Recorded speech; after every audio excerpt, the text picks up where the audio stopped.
Here we have an example where we're trying to prove that two lines will be parallel, or make them parallel is another way that I like to think of it, because it tells us to find x, so line M, is parallel to line N. Now I look at this and you go, well, they don't even look parallel. You're right, because I think of it this way: as right now they're not parallel, but I want them to become parallel. First thing I do is I look at the two angles I'm working with. I have this angle here and this angle here. And I notice that they're both on the inside of the two lines and they're on one side of the transversal. I think of them as same side interior angles. Another way to think of them is consecutive interior angles. Well, what needs to happen with those two angles for the lines to be parallel? They need to be supplementary. Because I think back to the theorem that I had right here that said at the very bottom in purple, it says if consecutive interior angles are supplementary, then the lines are parallel. Come over here. Let's make those two angles become supplementary. Take this one. Let's add on this one. And if I want to make them supplementary, have it equal 180 degrees. Now it's a matter of solving an equation. What I'm going to do is I'm going to subtract 27 from both sides of my equation. Because 25 plus 2 is 27. When I do that, I end up with 9x on the left side and 153 on the right side. Divide both sides by 9, and I find out that x equals 17. If I plug x back into these two equations and find the measure of each one of them, I'll find that the sum of those two measures will be 180 degrees.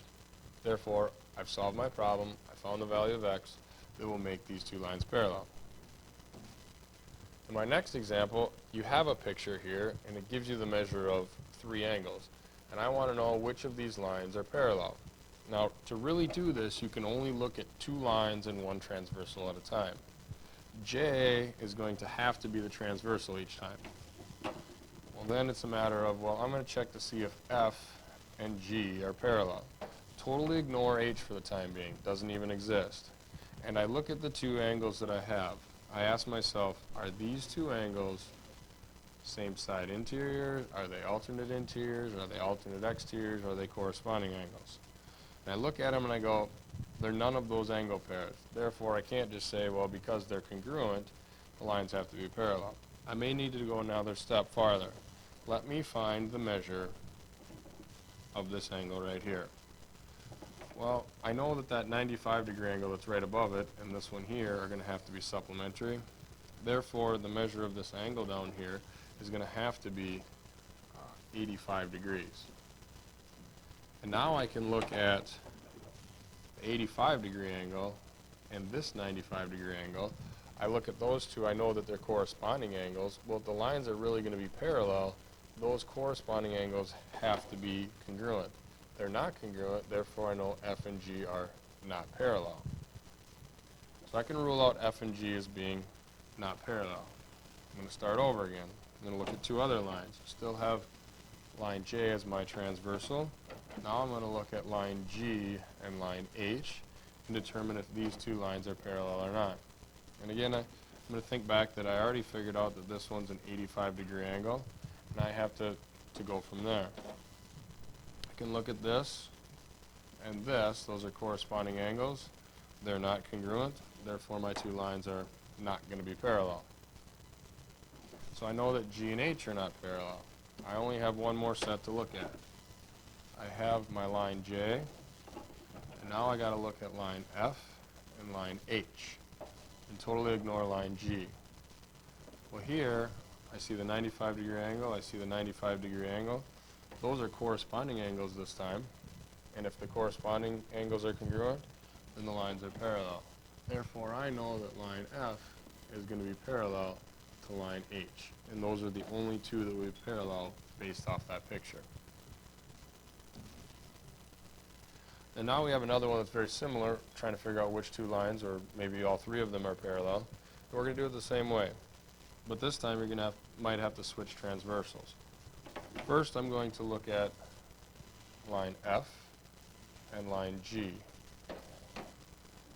And I have to figure out which one to let be the transversal. And I notice if I go with line K as the transversal, I know nothing about the angles here. Therefore, that's not a good pick for my transversal. Therefore, let's not use that one.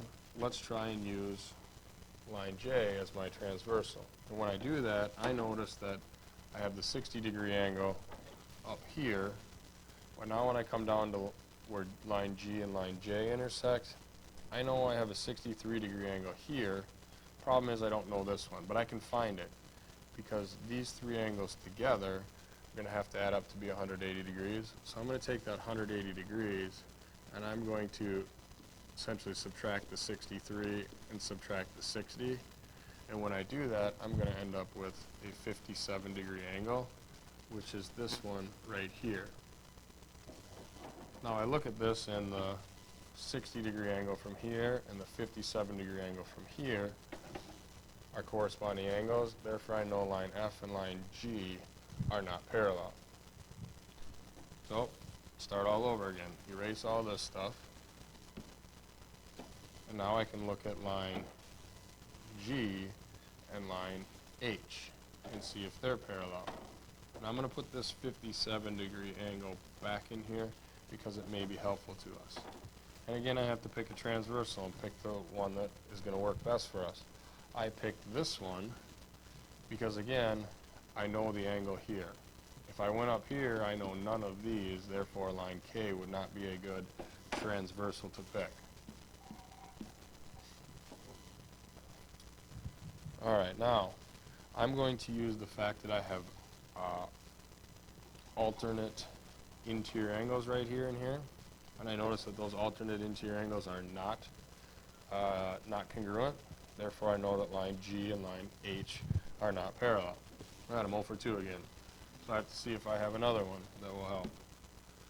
So now the last two lines I have to look at will be line F and line H. And I have to pick a transversal. Pick this as my transversal. And again, I see alternate interior angles here and here. Those two are not congruent. Therefore, line F and line H are not parallel. I look at which lines are parallel. Well, I just figured out that none of them are. And sometimes that will happen where none of your lines will be parallel. But you have to check all those different combinations of the two to see which ones will be parallel. And that's going to sum up the example part of proving lines being parallel.